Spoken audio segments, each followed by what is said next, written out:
Well, welcome everybody. Thank you so much for coming out on a rainy, dark, and stormy Friday evening.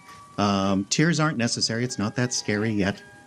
Wait till we get to the scary part. My name is Jeffrey Adams, and I am artistic director of the Icebox Radio Theater, a group from right here in International Falls. And this is Scary Sounds of Old Time Radio. Genesis of this idea, that last summer, there was a jazz expert here in town who came and just gave a talk about the history of jazz and packed the place. And I said to Rayanne, "Can I do that?" And she said, "Well, sure, just give me my dog back." And then everything was fine. I'm an old-time radio buff, and I believe there is a really special relationship between old-time radio drama actually, and the genre of horror. And because it's Halloween in a week or so, because we're in October, the spooky season, I thought it'd be a good time to talk about that. Thanks for sharing. So, a couple of housekeeping items. First of all, two halves tonight. The first half, I'm just going to talk a little bit about the history of horror and radio in the classic era. That's roughly 1930 to 1950. And then the second half will be the deep dive, where we will sit together and listen to the entire first half of The War of the Worlds, just as folks heard it back in 1938. This is the panic broadcast. This is the story that was so realistic, it sent some people running into the streets.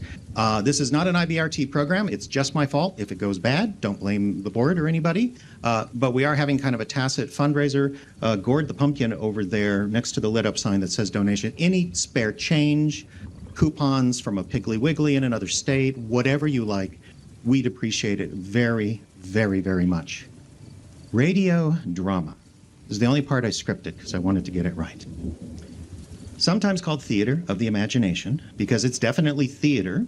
You have actors and you have a script that comes that represents a story, music, sound effects. But of course, the action does not take place on a stage or a screen. It takes place inside of your imagination. Your mind's eye decides how beautiful the heroine is, how handsome the hero. Does the villain have a mustache or walk with a limp or wear an ascot? It's all up to you. Or actually, part of you, your subconscious. We don't really decide how scary the monster looks in a radio play. He just appears in our mind, planted there from a well-done sound effect or an actress's scream. And from the beginning, radio drama has always had a special relationship with horror. And for my part, I believe that special relationship comes from the fact that a radio play is really very much like a campfire story. It's about as close as we can come to a dramatically rendered campfire story. The two things have a lot in common. Campfire stories are told in the dark, after the day's swimming and hiking and fun are over. So too did early radio horror series, always aired at night, some even after midnight. But instead of the fire's dim light, we have the dim light of a radio dial. And even though there's a big difference between the forest and your living room, I hope, is the difference really that important when the room is dark and all you can see are shadows? We're gathered here tonight very much like a family.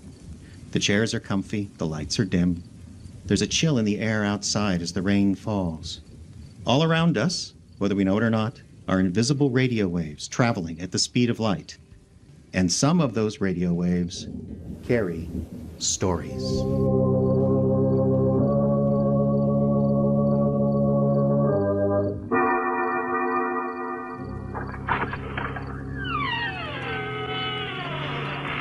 Hello. Hello. Oh, there you are. I was afraid for a moment that you had forgotten our appointment. Why, you almost scared me to death. And that won't do after all the pains I've taken to scare you. You remember me, don't you? I'm your host on behalf of the makers of Carter's Pills. And you're to be my guest tonight in the mysterious circle of the inner sanctum. We bring you The Witch's Tale, written and produced by Alonzo Dean Cole. And now let us join old Nancy and Satan, her wise black cat. Hannah, I'm 17-year-old I be today. The Mummers, in the Little Theater of the Air.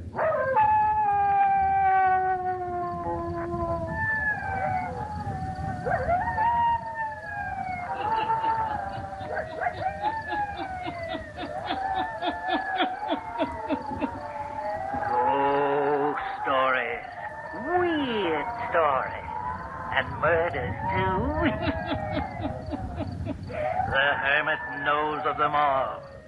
Turn out your lights. Turn them out.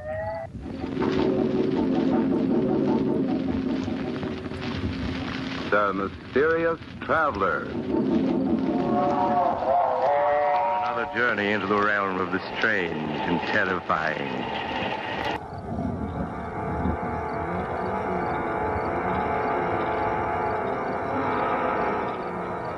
Dark fantasy.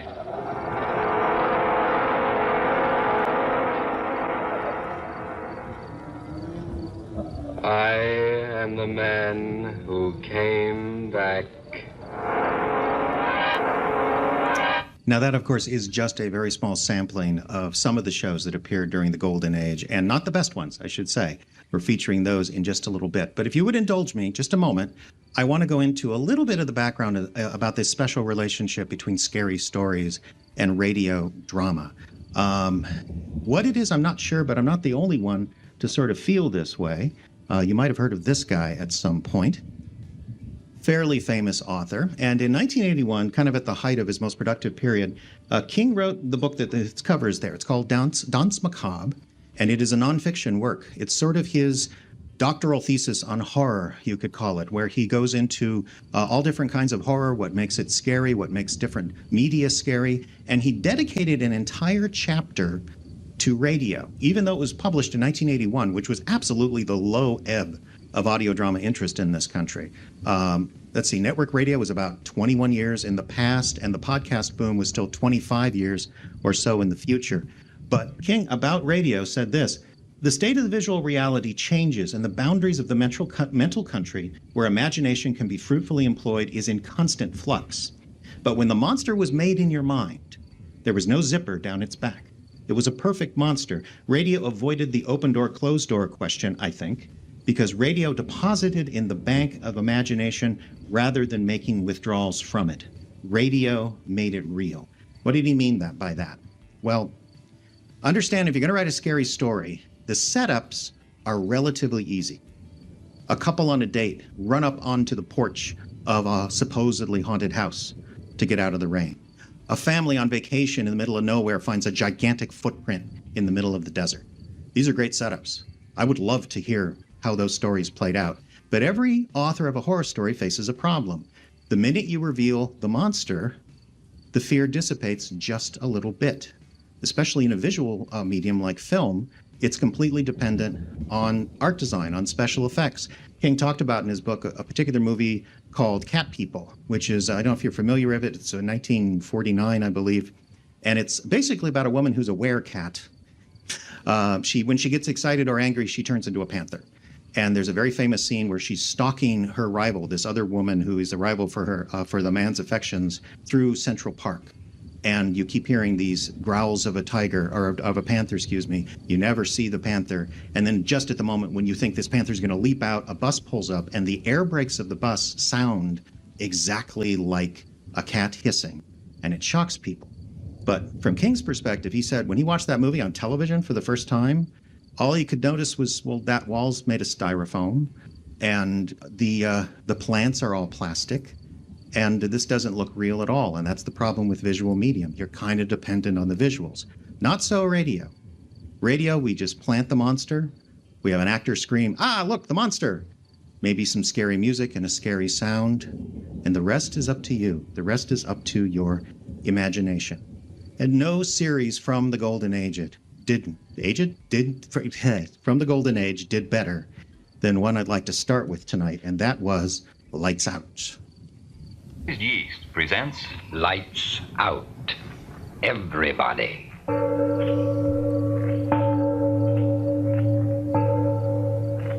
It is later than you think. Lights Out brings you stories of the supernatural and the supernormal, dramatizing the fantasies and the mysteries of the unknown.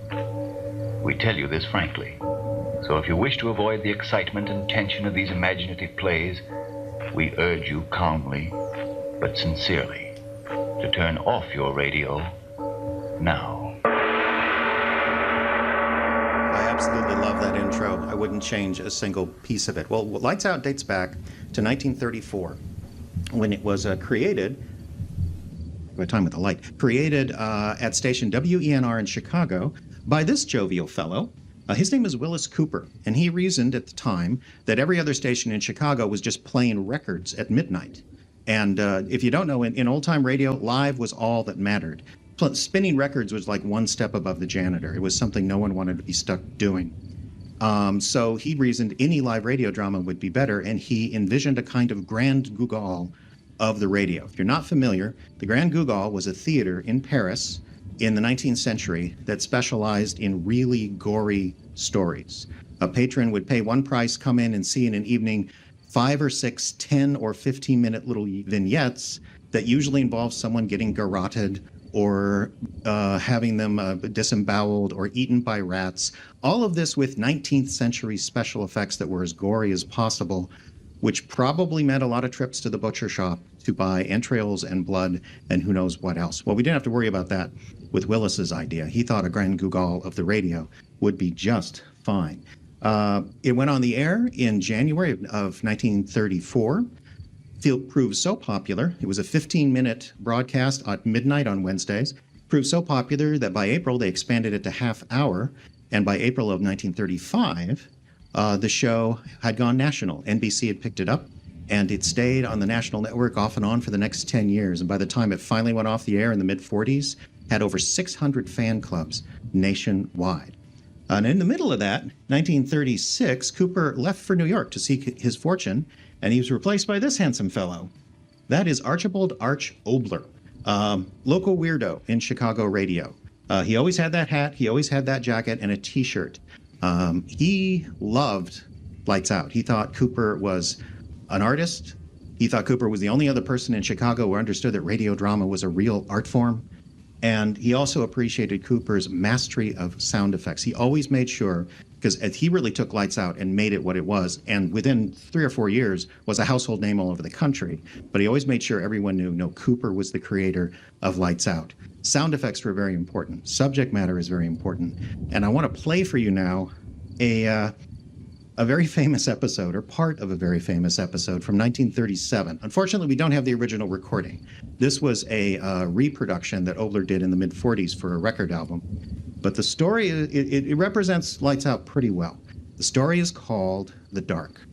Very simple, very straightforward. An ambulance driver and a doctor are dispatched to an old house. They were sent there because the neighbors had heard screams and a woman laughing hysterically. The people come up the front door, the two men, they go inside. Sure enough, they find an old woman sitting in a chair, her knuckles white as she's grasping the arms, and she's laughing hysterically, completely out of her mind. So they go over to the next door, and they discover this. Here, Doc. The lamp. Okay. Hold it high. Yeah?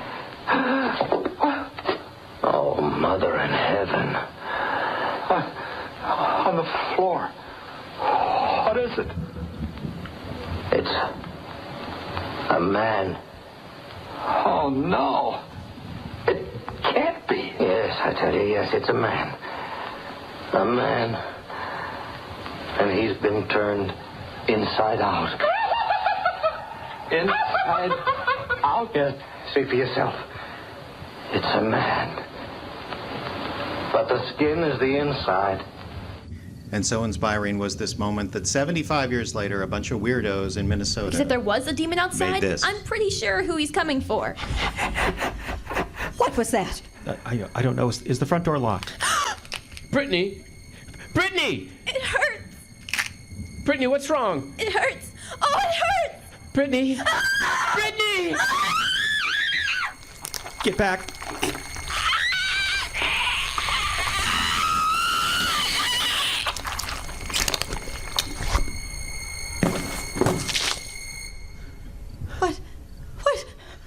Oh my God, she's been turned inside out.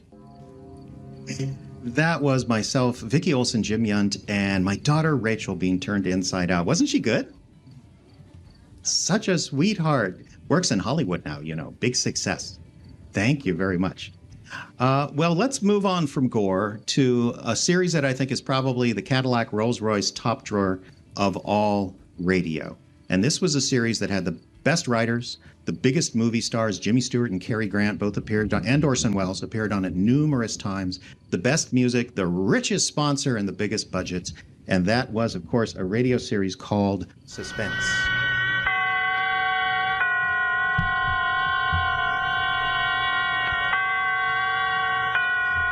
Roma Wines present Suspense.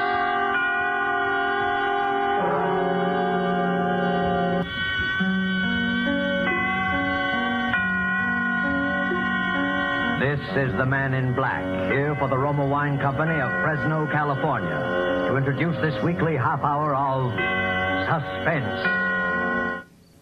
It was a fantastic show, and we're going to take a listen to an episode that will introduce us to this guy that we're going to spend a lot of time with in the second half of the evening. That is Orson Welles, all of 23 years old, when he was a star of Broadway and radio in New York City in the late 30s. And the particular story that I want to play some sections for you now is very near and dear to my heart, because one of the reasons I am in radio drama, making audio drama now, is years ago, maybe 35 years ago, I got a hold of this sample tape from Radio Spirits, which is a company, I think they're still around. They do restorations of old radio shows and sell CDs and cassettes. And I just got the first 10 minutes of a play called The Hitchhiker. Now, The Hitchhiker was written by Lucille Fletcher, who I wish you would all dedicate that name to memory, because I feel she is one of the great American dramatists up there with Eugene O'Neill and Arthur Miller. She just happened to work in radio, so we maybe haven't heard of her as well as we should. She wrote a play that many consider the greatest radio play ever penned, and that was Sorry, Wrong Number. I almost included Sorry, Wrong Number in this talk, but it's really more of a crime story. And this is about horror and Halloween-y type things. And most Suspense episodes were crime stories, but they did delve into science fiction and to horror occasionally. And the Hitchhiker definitely qualifies. So in The Hitchhiker, Orson Welles plays a man named Ronald Adams, no relation, who is going to drive from his home in Brooklyn, New York, to California. We don't know why. We are never told. He might be a job opportunity. Maybe he's going to go to work for the movies. He says it's going to take 8 days. I'm dubious because this was 1941. This was before the interstate system, but okay, 8 days of constant driving, maybe you could make it. And he begins his trip by saying goodbye to his mother at his home in Brooklyn, who is crying. She has a premonition of doom. She doesn't want him to go. He completely blows her off, laughs her off. Oh, it's just going to be perfectly civilized driving, he says, with a hot dog or hamburger stand every 10 miles. Adams starts out, and when he gets to the Brooklyn Bridge, this happens. I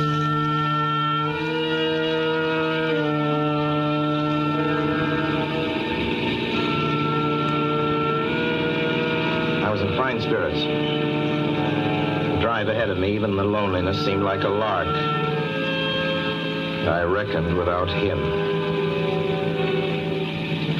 Crossing Brooklyn Bridge that morning in the rain, I saw a man leaning against the cables.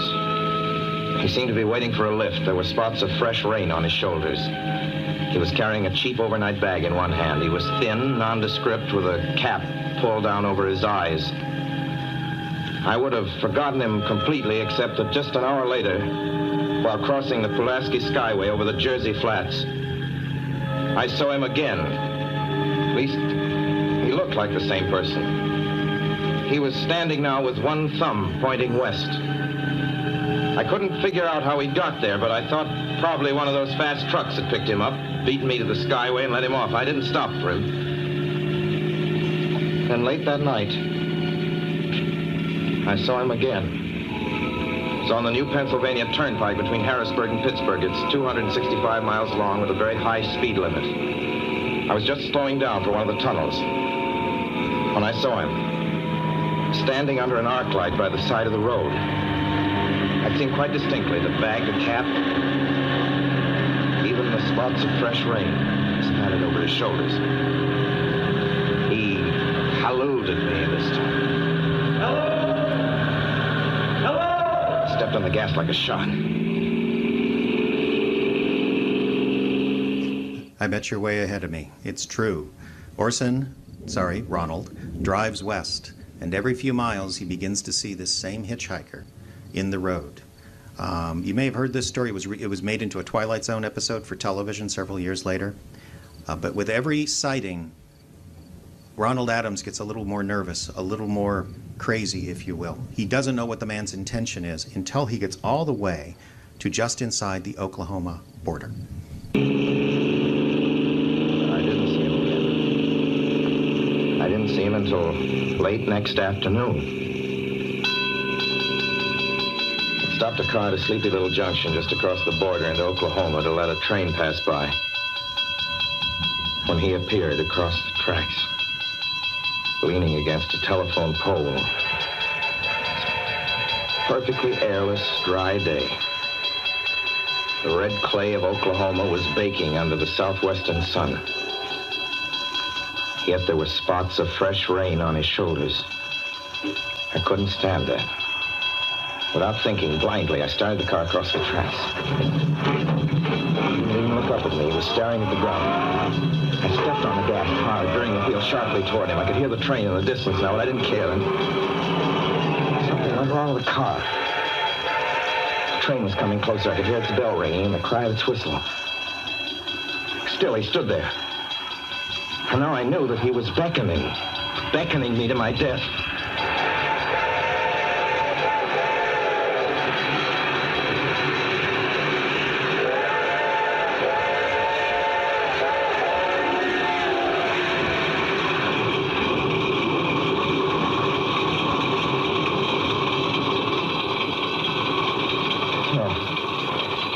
Frustrated him that time. The starter worked at last. I managed to back up. When the train passed, he was gone. I was all alone in the hot, dry afternoon. The whole experience is driving Ronald Adams mad. And he starts trying to kill the hitchhiker, swerve onto the side of the road. But whenever he gets to him, he disappears. He decides he can't be alone, so he picks up another hitchhiker, a woman, who only lasts about 5 minutes in the car because he keeps swerving onto the shoulder to try and hit this person that she cannot see. He just drives mile after mile until now the hitchhiker starts to appear to him every couple of miles, around every bend. And when he's completely exhausted, he finally has to pull off to an auto camp in Gallup, New Mexico. This next bit is probably one of the greatest pieces of radio writing I've ever heard. Now, most of us in this room are too young to know what it must have been like to make a long-distance phone call on a payphone. But Lucille Fletcher decided and had enough clout and had support of the production company to go through that process step by step. This mundane thing that any listener in 1941 would have been familiar with. And we don't skimp on the time. And with every step, the tension is upped a little tiny bit. And listen to Wells's performance here as a man who probably hasn't slept in 24, 36 hours and is really at the end of his rope. Here is the conclusion of The Hitchhiker. Your call, please. Long distance. Long distance, certainly. This is long distance. I'd like to put in a call to my home in Brooklyn, New York. I'm Ronald Adams. The number is Beechwood 20828. Certainly, I will try to get it for you. Albuquerque. New York for Gallup. New York. Gallup, New Mexico, calling Beechwood 20828. I'd read somewhere that love could banish demons. It's the middle of the morning. I knew Mother'd be home. I pictured her tall and white-haired in her crisp house dress, going about her tasks. It'd be enough, I thought, just to hear the even calmness of her voice. Will you please deposit $3.85 for the first 3 minutes? When you have deposited $1.50, will you wait until I have collected the money?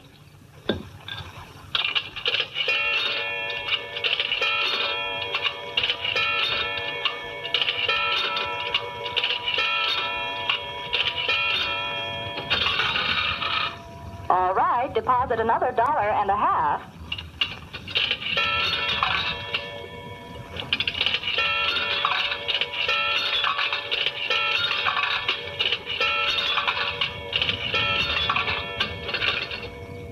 Will you please deposit the remaining 85 cents?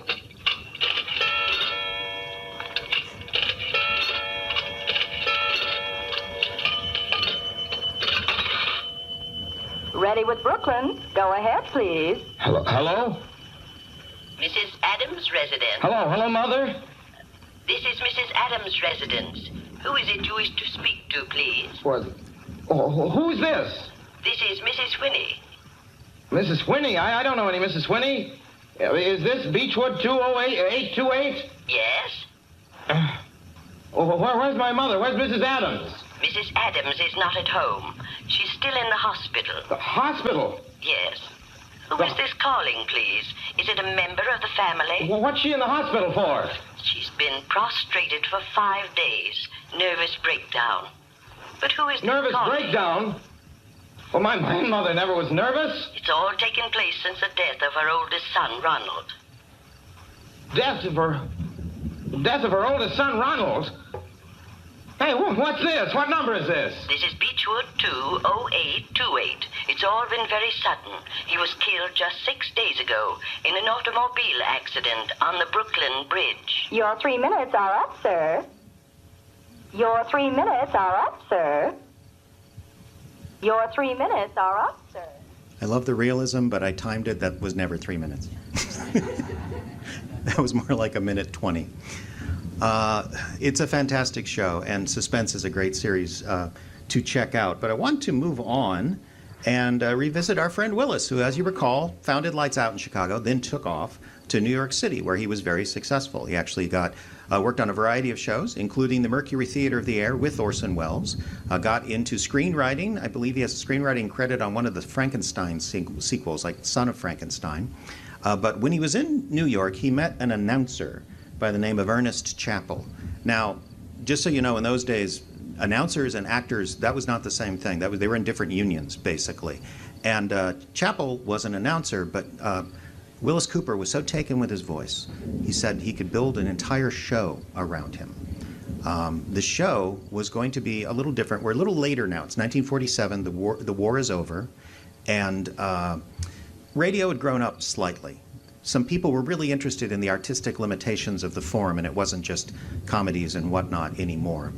And what Cooper envisioned was a series in which this man would be the first-person narrator of every story. He would tell it directly to the audience. And it was a series that they came to call Quiet Please. Quiet, please. Quiet, please.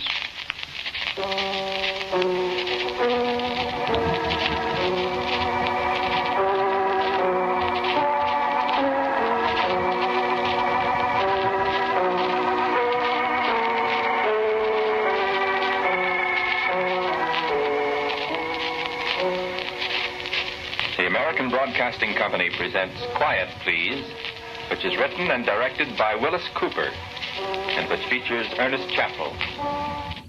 I do feel like I should point out at this point, I wanted some graphics for this presentation, but I just searched Google Images and came up with and there weren't a lot of great graphics for radio plays in the 30s. So this really doesn't represent Quiet Please at all. What do we have with Canterbury Chapel there in the background and the death on the river Styx. That wasn't really the kind of series it was. It was an anthology show. It told a lot of different kinds of stories. They had romances, they had some science fiction, some drama, but they were most famous for their horror shows, and the one I wanted to feature for you, one of my all-time favorites, is called The Thing on the Forbleboard. Now, The Thing on the Forbleboard is the story of Porky, a roughneck who's working on an oil derrick. And one of the things about Willis Cooper's scripts, he had this fondness for putting all this information about men and the jobs they do in the first act of the story. So I learned a lot about oil derricks listening to this show. The forbleboard is that platform about 2/3 of the way up, and it was called a forbleboard because the pipes were all a uniform length, and it took 4 pipes to reach that high. So you had a single board, a double board, a treble board, or a forbleboard. And he always includes stuff like that in these plays. Porky is, he was played by Ernest Chappell, is at this oil derrick by himself. They've apparently hit water, which meant they had to pour in concrete and seal off the hole before they could drill another hole. And the whole rest of the crew went into town, and he's left there watching things. He's called Porky, I think, because I kid you not, at one point he said his dinner was 7 pork chops and whiskey. Men were men in 1947. So he's waiting for the concrete to harden, and the geologist shows up, a man who's part of the crew. He's very eager to look at a core, which is a drill that they've sent down about a mile into the Earth's surface just to see what's there. So they walk over to check out this core, and then this happens. What's the matter, Billy? Hey, come here. Look here. Well, what's it? Look, Porky. Where did you find that? Now listen, Porky, I give you my word. That was embedded in the core. Why, it couldn't be. I tell you it was. Look where I dug it out. Hey, you know what? That rock there comes from a mile underground. And it's been a mile underground for 1,000,000 years. And look at this. And I did look. And what he was holding was a gold ring. And it was all carved and filigreed just like jewelry. And there wasn't any kidding about it. It was real.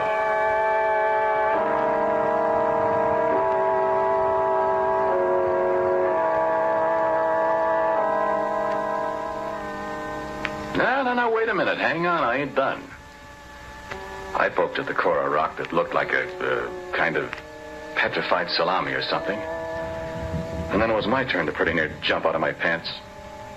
Because right alongside the place where Billy dug out the ring, there was a mud-covered, but very unmistakable finger. I picked it up, and it was cold, and it was heavy, and it was solid rock. At least it felt like solid rock. And I looked at Billy, and Billy looked at me. He started to rub the mud off this here stone finger.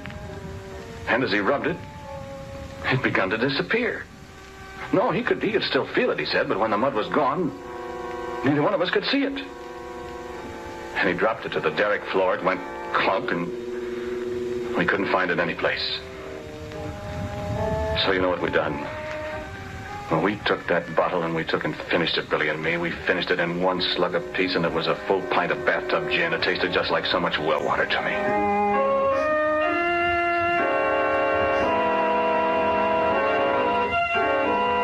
My one criticism of Quiet Please is generally the music was provided by that soap opera organ, and it's usually the worst part. I don't know if you caught, he dove into how dry I am after they said they finished the bathtub gin. Well, not surprisingly, after finishing that much hooch, Porky falls asleep. And when he awakes, he finds that Buddy, I think it was Billy, the geologist anyway, lying next to the derrick dead. He's obviously fallen from about the height of the four-board. And I should mention previous to that, the geologist was a little spooked because he said he thought he saw something up on the four-board moving around. They could never identify it, but he thought he maybe saw something.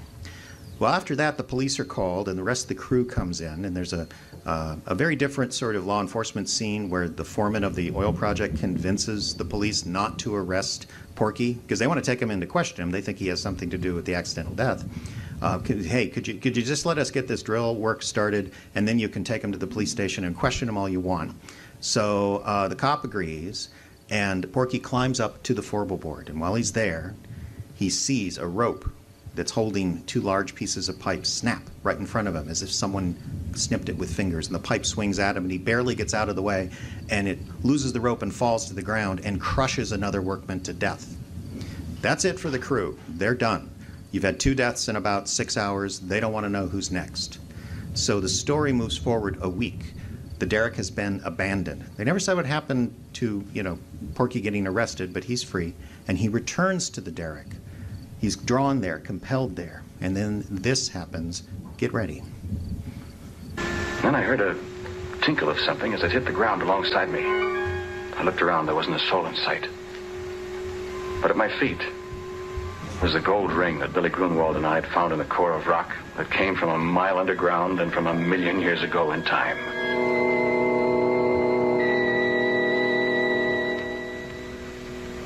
And I heard a little sound, The sound of a kid crying. And there wasn't any kid up there. And I heard it again, and it came from above my head, and I took out my revolver, and I loaded it carefully. I started up the ladder to the forward board. No, there wasn't anything up there, nothing I could see. But there was a voice crying. The voice of a little kid. And then there was a movement behind the rack of drill pipes, and I saw the pipe move, and I yelled, "Come out of there, whoever you are! Come out or I'll start shooting!" And the stand of pipe shivered, and I thought, what can it be that can handle that heavy pipe like jack straws? And then there was a crash.